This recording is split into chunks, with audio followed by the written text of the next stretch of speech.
Hello and welcome to Market Domination Overtime. The AI trade driving markets higher, but investors are starting to ask whether valuations are getting stretched and whether portfolios are becoming too concentrated. My next guest says there's more than one way to invest in AI and highlights a few alternative assets to do it. Joining me now is Aaron Mulvihill, Global Alternatives Strategist at JP Morgan Asset Management. Aaron, it is great to see you. So let's dig into this. You say, okay, alternatives offer smart opportunities in AI. Let's talk about them. One is infrastructure. Why is infrastructure? Start there. And why is that sort of a relatively smart, clean, less crowded way to play it? Yeah, great to be here, Josh. There is more than one way to access the AI theme, and certainly alternative investments is one way to do it. And so in our alternative investments report that we came out with this year, our 8th year in coming up with the report, one of the breakout themes in it is the accessibility of alternative investments to individual investors. So today there's about $500 billion of alternative investments accessible as evergreen alternatives, which are a little bit more accessible to investors. As it relates to infrastructure, one of the biggest challenges within AI right now is the power, the accessibility of electricity. That's a big challenge that's constraining the development of data centers. It's something that all of the hyperscalers are focused on. And what private infrastructure funds are doing is they're operating the electricity generation and transmission infrastructure that's necessary for the development of AI. So we see this as an area of enormous growth and a lot of potential for investors to get an accessibility to the AI theme in a maybe less, in a maybe more downside protected way. And why private infrastructure managers? Why would they be better positioned than a public utility? Yeah, it comes down to the public versus private discussion generally. So public companies, everything they do, of course, is very accessible. They have to be very open about their plans. Private infrastructure and private companies in general can act very quickly. They don't have the regulatory burdens often that public companies have. It's cheaper for them to operate. They don't need to IPO the company. There's plentiful capital that they can access. So they can act very quickly. And when it comes to AI, they're in a really good position to be able to make deals with the AI companies, the hyperscalers that need the power now, not 10 years in the future, not talking about long-term development projects, but they're operating power infrastructure that's helpful to achieve the AI goals right now. And Aaron, another theme you mentioned here is private equity. Walk me through that, because it sounds like you all are expecting a pretty strong deal environment this year. Private equity is all about deal making, and this could be one of the best years for deal making that we've seen over the last decade. When we look at the factors that are at play right now, and we were talking about this in 2025, we also had good factors in 25, but then we had tariffs, we had stock market jitters, and we had a government shutdown that delayed a lot of IPOs. This year, if we don't have, touch wood, some of these challenges, we have a really good backdrop. We have financing costs coming down. That's very helpful for private equity and deal making. We have a supportive regulatory environment and business environment. And we have a lot of private equity companies that are ready for sale, a lot of IPOs that are being discussed and pitched. And we might see this year potentially the first $1 trillion IPO. When we think of a lot of what's happening within AI, it's private companies, it's venture capital-backed companies that are doing this development, that are building the AI models. These are all operated privately. They're only accessible today to alternative investors. We may see them enter the public market, but a lot of the value has been created and enjoyed by private market investors, and public market investors are coming at the tail end. What about private credit, Aaron? Walk me through that theme. So private credit yields are coming down. We're in an interest rate cutting cycle. We had 3 cuts last year. This year, we're likely to have 2 more interest rate cuts, depending on how the jobs market plays out. So yields are coming down in private credit, but there's still a healthy premium compared to public market. We see a premium of around 200 to 250 basis points typically in private credit relative to public market credit. Are there risks? There certainly are heightened risks when you're talking about higher premiums and higher yields. There's always a commensurate relationship with risks. So it is important to be selective in private credit right now. But we feel that the premium is healthy and can justify some of the challenges that might be out there in the market right now. Finally, Aaron, you upgraded your outlook, you see, on real estate. How come? Why now? We did upgrade the outlook on real estate. It's all down to supply and demand. We're not building enough houses. We have challenges right now within the real estate space. in terms of the amount of real estate that's being developed. Commercial real estate prices are actually in many ways, in many cases, lower than they were pre-COVID. We're still coming out of this work from home, hybrid work environment. And so we're seeing office valuations improve. We're seeing valuations in hospitality, the logistics sector improve. So it's a really great time to be entering the real estate environment where valuations are lower than they were historically, but the rents are very healthy and it's providing healthy income to investors. Aaron, it was a great note, great research. Thanks for your time. Appreciate it. Thanks very much, Josh. Well, welcome back. Earnings season is fast approaching. With the banks and Delta kicking things off on Tuesday, and we've got to look at how you can make some investing moves using options in this week's Options Playbook, sponsored by Tasty Trade. Joining me now, got David Boole, Baycrest Managing Director. David, it is good to see you. First big picture question, David, before we get to those specific picks. I wanted to get a sense, David, just of how you're thinking about playing major sectors, major indices, given the rotation we're seeing, David, so far this year. AI does seem kind of tired with some exceptions. What's been leading? Just looking here, it's materials, it's energy, it's industrials, it's small caps. How do you just want to be broadly positioned here, David? This does a nice job of dovetailing off your previous guest. I mean, it seems like everything that's going up is pro-cyclical. Growth is stabilizing. Financial conditions are generally easing. They're not getting tighter expected in this year. And so there's been a strong move to start the year. I'm more in the camp of just riding this wave, doing it intelligently with options. It's a great time to use options to continue to ride the wave higher because option pricing is extremely low, especially going into earnings next week in financials and airlines. But like your previous guest says, there could be a ton of deals in 2026. And, I don't want to be, this isn't a call to be a contrarian and bet against the sector, to do it in sort of an intelligent way and to manage your risk on the downside also. Let's get some trades, David. Let's talk about this. Start with the financials, the XLF. We're going to be getting some big bank earnings shortly. What's the trade? That's right. XLF is the main financial ETF that's mostly traded, most liquidly traded for options. And it does contain asset managers, insurers, credit cards, but it also contains the big banks, which make up about 30 to 40% of the ETF. And next week is, the big week for earnings. And it's a pretty simple trade from my perspective. The volatility is priced at such low levels going into next week that if you want to bet on the long side, I think you just buy calls. And I've seen customers do that, specific customers do that, and going out not even till next week, but the week after, January 23rd, to ride a continued wave of momentum. I like buying 57 strike calls that tails a position that's already out there. And I think there could be a situation, especially 2 weeks out, if this position isn't rolled.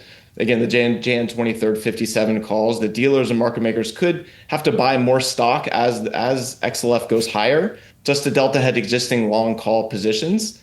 And, from the seasonality perspective, January and February are a really good time to be into financials. And although XLF is up almost 2% year to date, over the last 5 years, the average move has been about 3% in January and 3% in February. So I don't want to be too short term on the broader XLF. I want to give it time to play out. So that's the ETF, David. What about Bank of America specifically?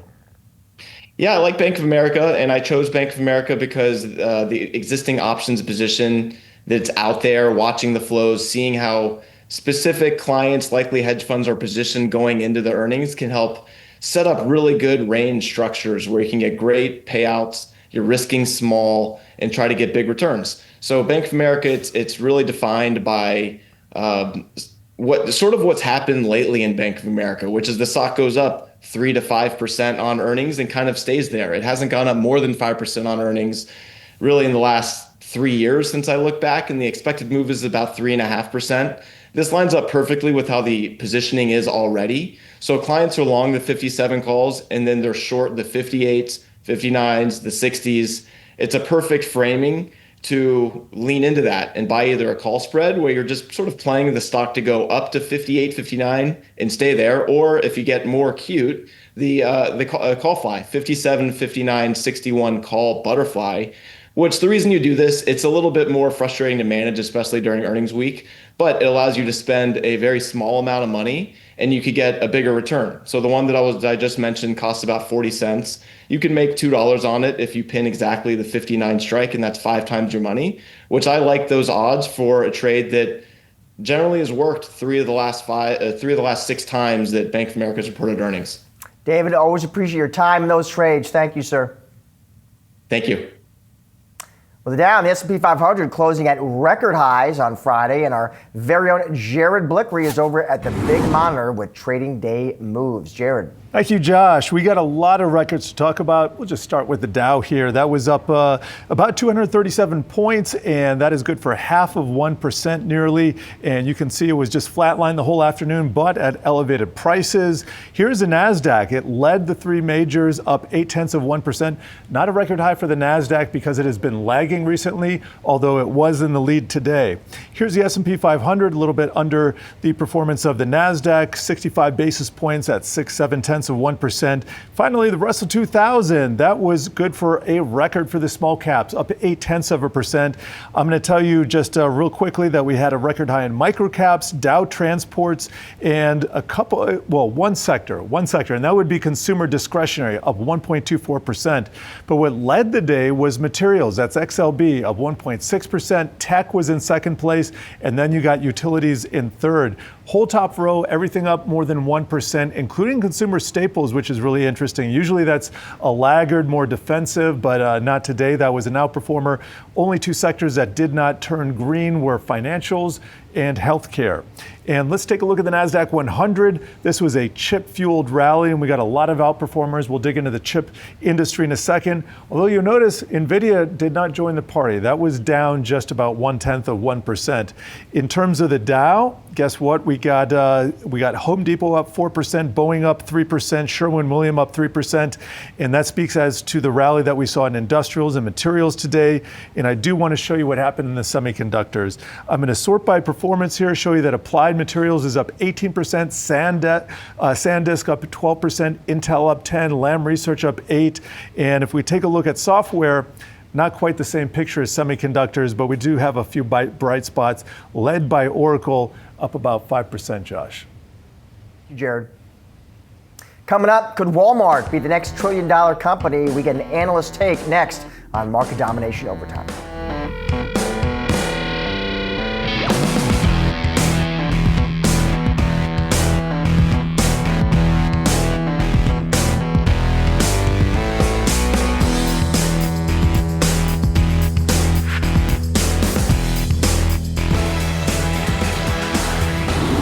Well, could Walmart be the next company to join the trillion-dollar club? With its current market cap just above $900 billion, the stock needs to rise by about 11% to hit that trillion-dollar milestone. The stock, remember, jumped over 20% in 2025. So does that mean $1 trillion is in the cards this year? Join me now. We got Michael Lasser, UBS food retail analyst. Michael, always great to see you. So we ask here, could Walmart be the next $1 trillion company? We're already sitting here, Michael, at $913 billion, the stock up around 25% over the past year. Maybe you start here, Michael. Just interestingly, what's been the shift at Walmart over the last few years that helps explain this run, that helps explain why we're even having this conversation? What changes did the C-suite make here in terms of priorities and strategies?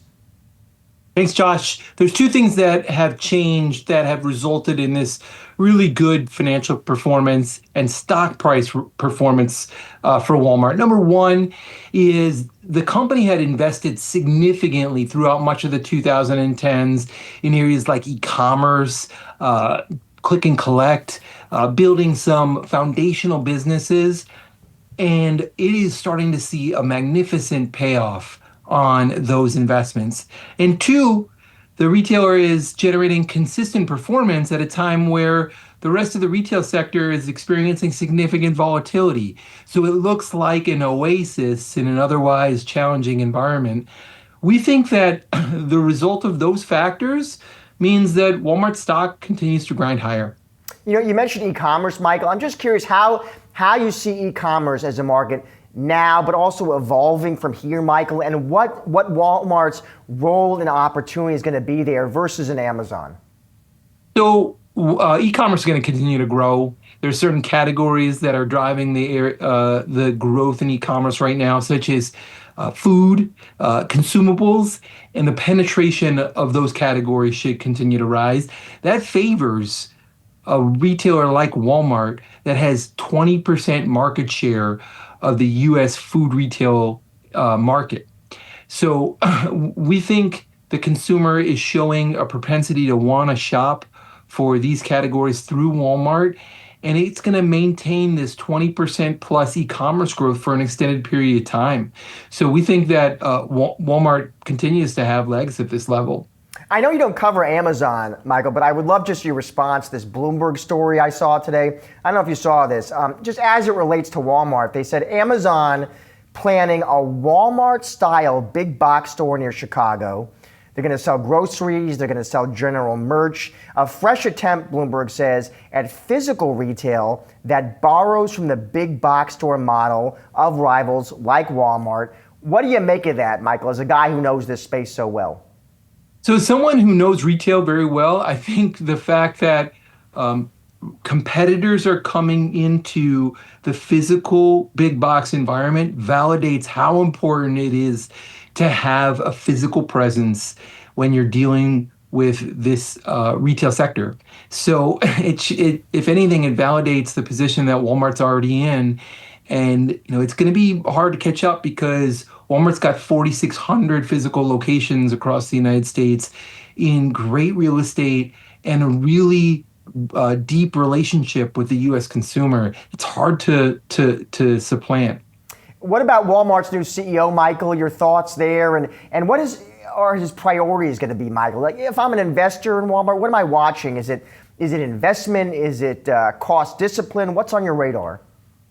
So I think the transition to John Furner from Doug McMillon will be very seamless. They come from a very similar school of thought.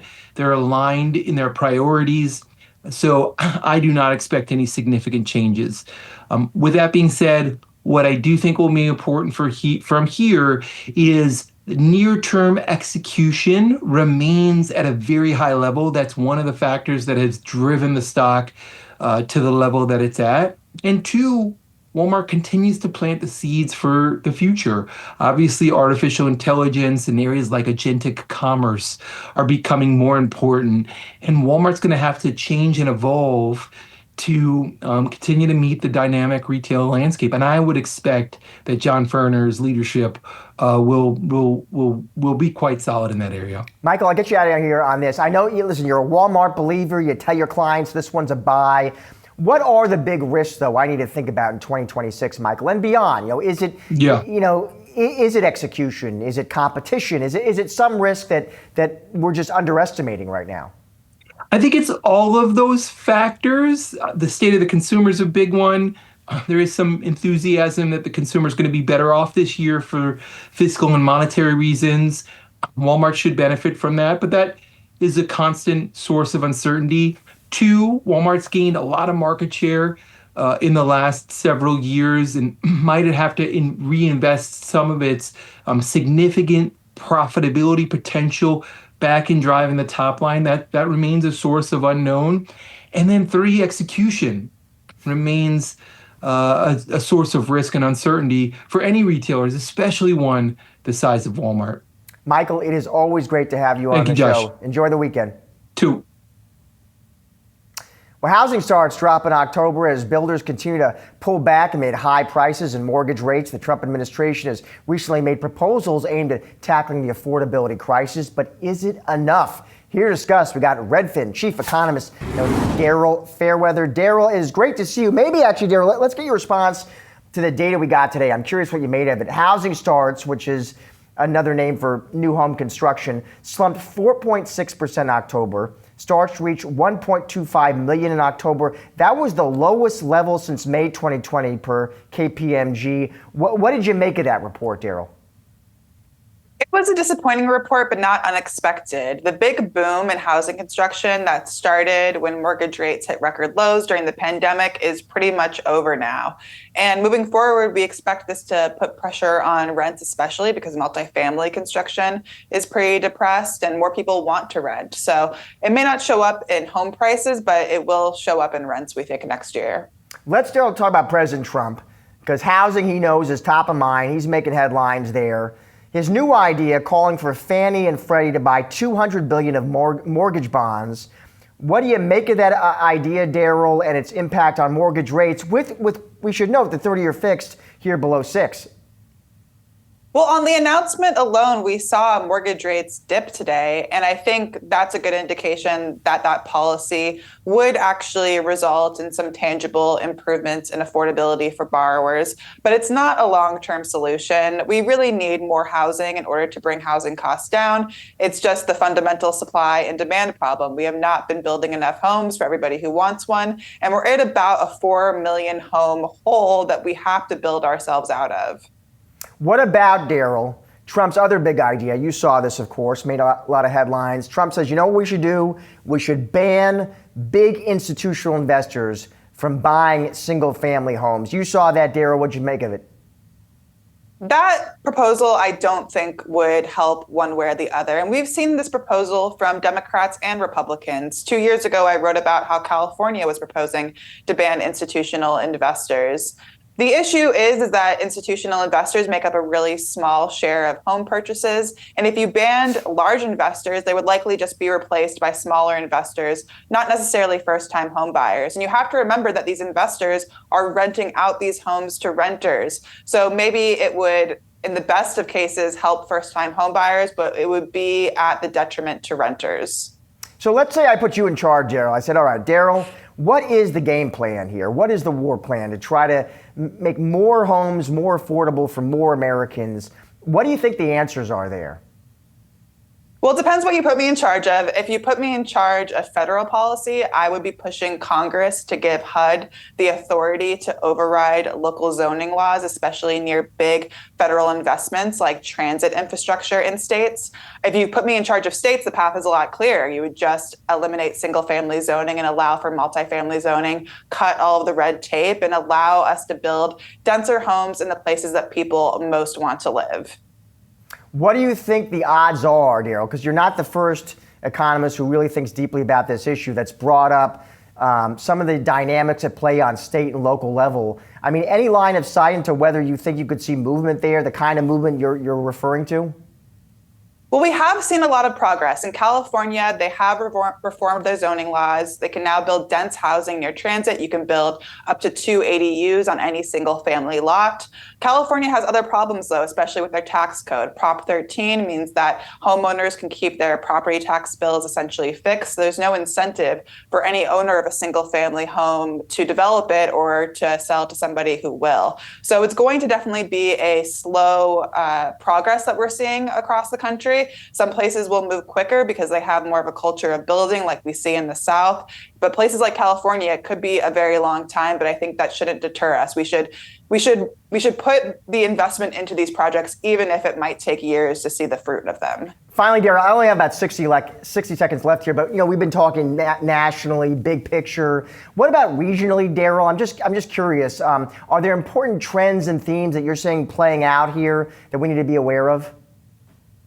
Well, Florida is definitely a state to watch. It was a really weak housing market last year. The cost of living in Florida went up. There was a glut of inventory of condos, so prices of condos went down, especially on the coast where insurance costs are going up. So I think that's a market to watch in terms of whether that weakness continues. Markets that we expect to be hotter, those are more in the Great Lakes region. We think a lot of New Yorkers will move upstate or move to more Midwest metros where homes are still quite affordable. You can buy a single family home for $300,000 or even $200,000 in the Midwest. So it's one of the last affordable places to go. Daryl, always great to have you on the show. Enjoy the weekend. Thank you. That's a wrap on Market Domination Overtime. Be sure to come back Monday at 3:30 p.m. Eastern for all of your coverage leading up to and after the closing bell. Stay tuned for much more Yahoo Finance after the break.